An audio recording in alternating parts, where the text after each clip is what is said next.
انسان کی زندگی کا دار و مدار اللہ تبارک و تعالیٰ کے فضل اور کرم پر ہے۔ دنیا میں جو کچھ ہمیں ملتا ہے وہ اللہ کی عطا ہے، مگر کبھی کبھی ایسا ہوتا ہے کہ انسان کتنا ہی محنت کرے اس کے رزق میں برکت نہیں رہتی، سکون نہیں رہتا اور تنگی اس کے دروازے پر دستک دینے لگتی ہے۔ اس کی ایک بڑی وجہ یہ ہوتی ہے کہ انسان کچھ ایسے گناہوں میں مبتلا ہو جاتا ہے جو براہ راست اس کے رزق کو ختم کر دیتے ہیں یا اس کی برکت کو سلب کر دیتے ہیں۔ آئیے آج ہم 9 ایسے بڑے گناہوں کے بارے میں جانتے ہیں جو رزق کو ختم کر دیتے ہیں اور انسان کو تنگ دستی کی راہ پر ڈال دیتے ہیں۔ نمبر 1، جھوٹ بولنا۔ جھوٹ ایک ایسا گناہ ہے جو نہ صرف انسان کے ایمان کو کمزور کرتا ہے بلکہ اس کے رزق کی برکت کو ختم کر دیتا ہے۔ جو زبان اللہ کے ذکر کے بجائے جھوٹ میں مصروف رہے اس پر خیر و برکت نہیں نازل ہوتی۔ نمبر 2، نماز ترک کرنا۔ نماز اللہ کی رحمت کھینچنے کا سب سے بڑا ذریعہ ہے۔ جو بندہ نماز چھوڑتا ہے وہ اللہ کی نعمتوں سے محروم ہو جاتا ہے۔ احادیث میں آیا ہے کہ نماز چھوڑنے والا اپنے رزق سے بھی محروم ہو جاتا ہے۔ نمبر 3، والدین کی نافرمانی۔ والدین کی خدمت اور اطاعت رزق میں وسعت کا ذریعہ ہے اور ان کی نافرمانی رزق کی تنگی کا سبب۔ جو اولاد والدین کی عزت نہیں کرتا اس کے رزق سے برکت اٹھا لی جاتی ہے۔ نمبر 4، حرام کھانا اور کمانا۔ حرام ذرائع سے کمایا ہوا مال بظاہر بہت لگے لیکن اس میں کبھی برکت نہیں ہوتی۔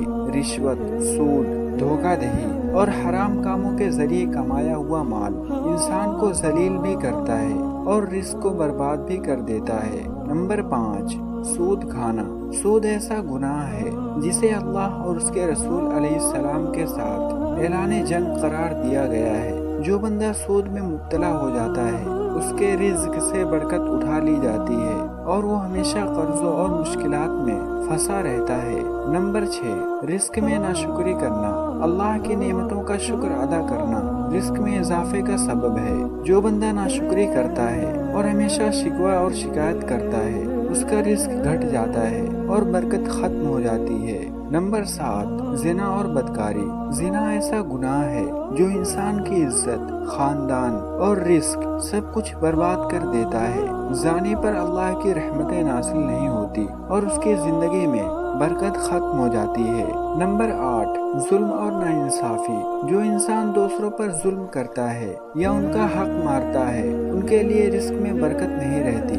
مظلوم کی آہ ظالم کے رزق کو جلا کر راکھ کر دیتی ہے۔ نمبر 9، رزق ضائع کرنا اور فضول خرچی۔ اللہ تعالیٰ نے فرمایا، بے شک فضول خرچ کرنے والے شیطان کے بھائی ہیں۔ جو شخص رزق کو فضولیات میں برباد کرتا ہے وہ آہستہ آہستہ تنگ دست ہو جاتا ہے اور اس کے پاس کچھ باقی نہیں رہتا۔ پیارے عزیز دوستوں، رزق کی کشادگی اور برکت اسی وقت حاصل ہوتی ہے جب ہم ان گناہوں سے بچتے ہیں اور اللہ کی رضا کے مطابق اپنی زندگی گزارتے ہیں۔ اگر ہم چاہتے ہیں کہ ہماری زندگی سکون سے گزرے اور رزق میں کشادگی ہو تو ہمیں ان 9 گناہوں سے توبہ کرنی ہوگی اور نیکی کے راستے کو اختیار کرنا ہوگا۔ تو پیارے عزیز دوستوں، روزانہ اسی طرح کی ویڈیو دیکھنے کے لیے ہمارے چینل کو سبسکرائب کریں۔ ملتے ہیں کسی اور نیکسٹ ویڈیو کے ساتھ، تب تک کے لیے اپنا خیال رکھیں۔ اللہ حافظ۔